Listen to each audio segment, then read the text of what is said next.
Technically, what would you call the part of Philadelphia that you grew up in? People would say it's Southwest Philly, but isn't it known? Isn't It used to be known as Eastwick because we thought we were better than everybody.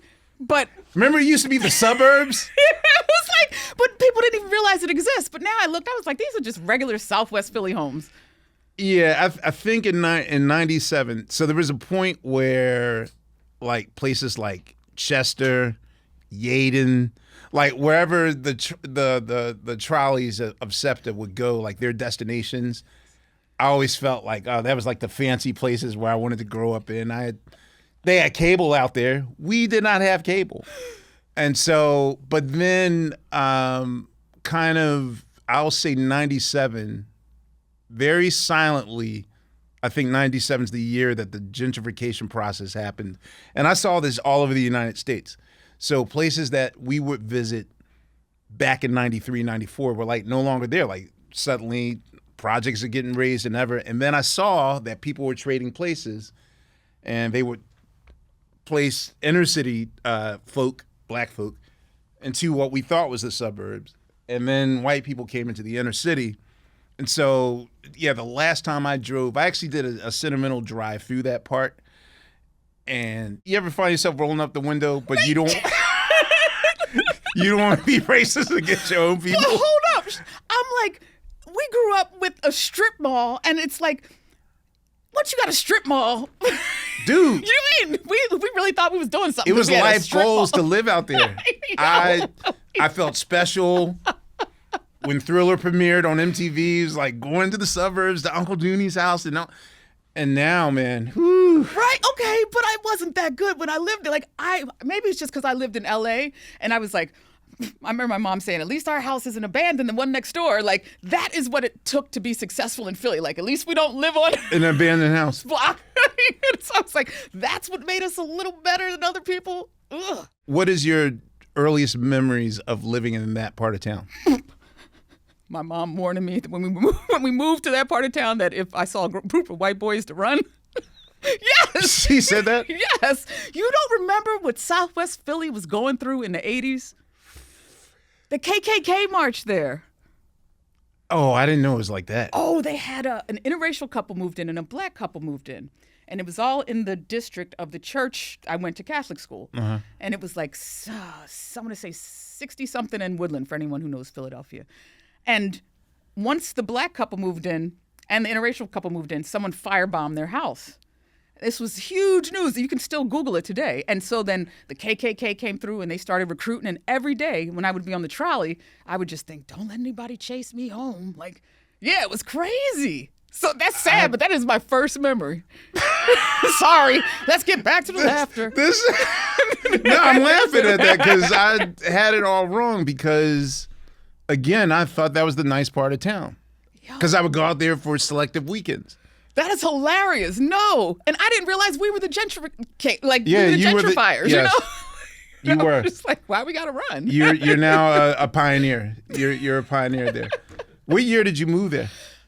We moved it was like 81 and I lived down there. Oh, we lived there until 81 until like 98. My mom finally moved out of there. So technically, where did you come from? Like, where were you born? Born in West Philadelphia. My West Philly. Yes. Can you name the block?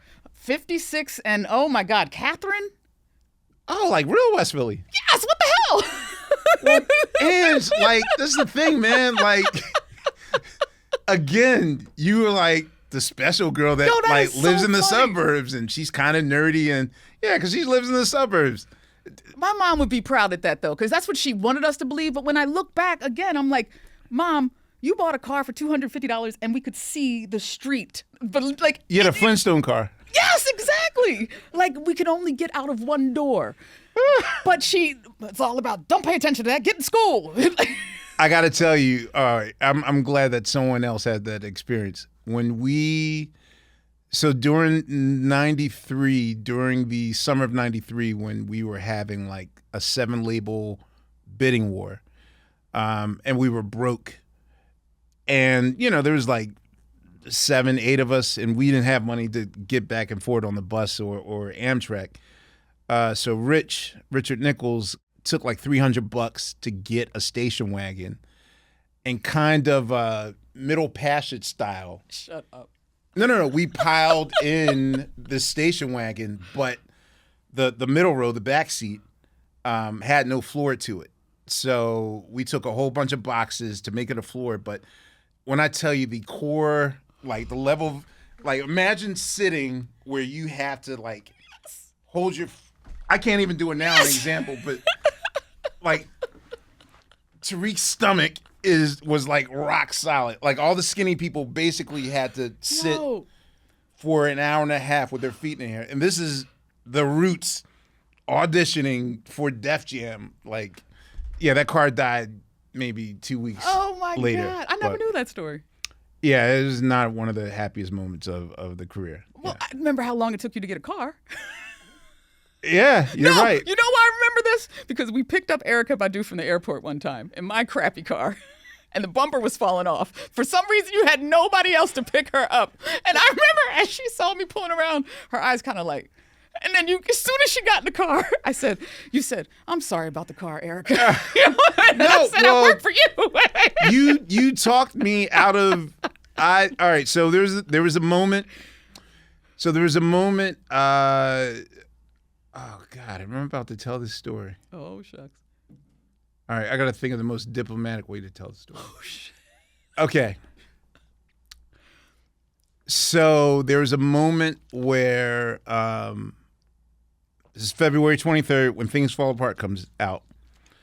And, you know, the whole goal of the Roots was literally for us to walk home from Kappa.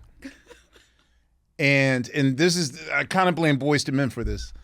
One time I saw Mike McCary in the gallery, and like when, and you live out here in LA, so you can always tell.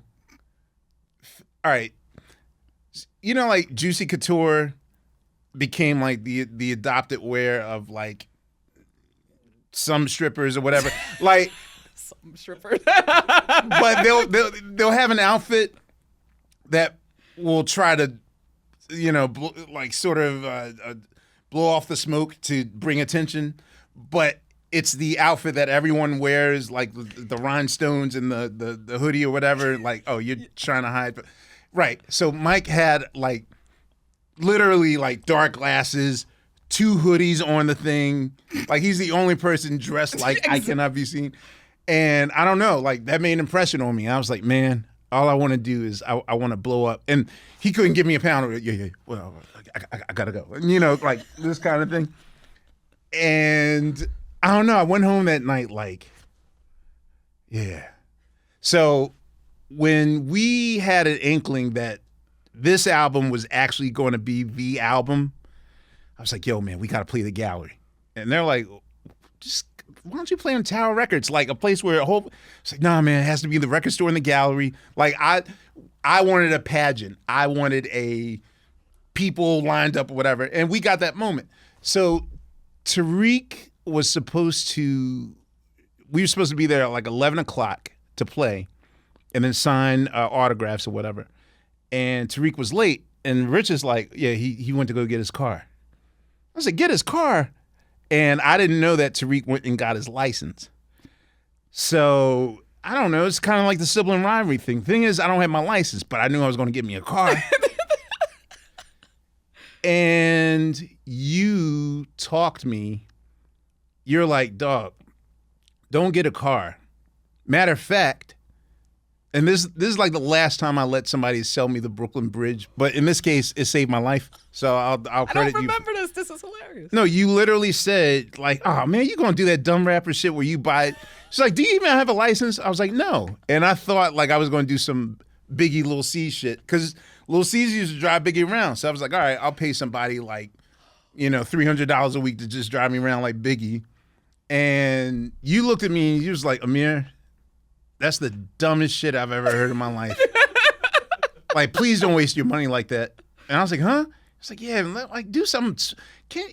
Don't be a dumb rapper. Like, invest in your future. With that money, you could start a website. And I was like, what website? Yeah. And then I told you I had a computer. I had, what was it, Web TV?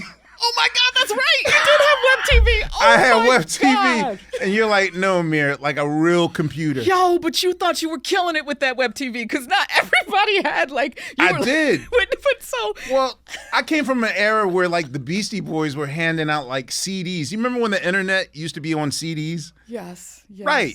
How do we get online with or whatever? So the Beastie Boys were like, I thought I was even like more technically proficient than anyone else because I can go on my television, and I thought I was a shit. And the way you came to my house and looked at my setup, and I'm all like, and you look like, no, Mir.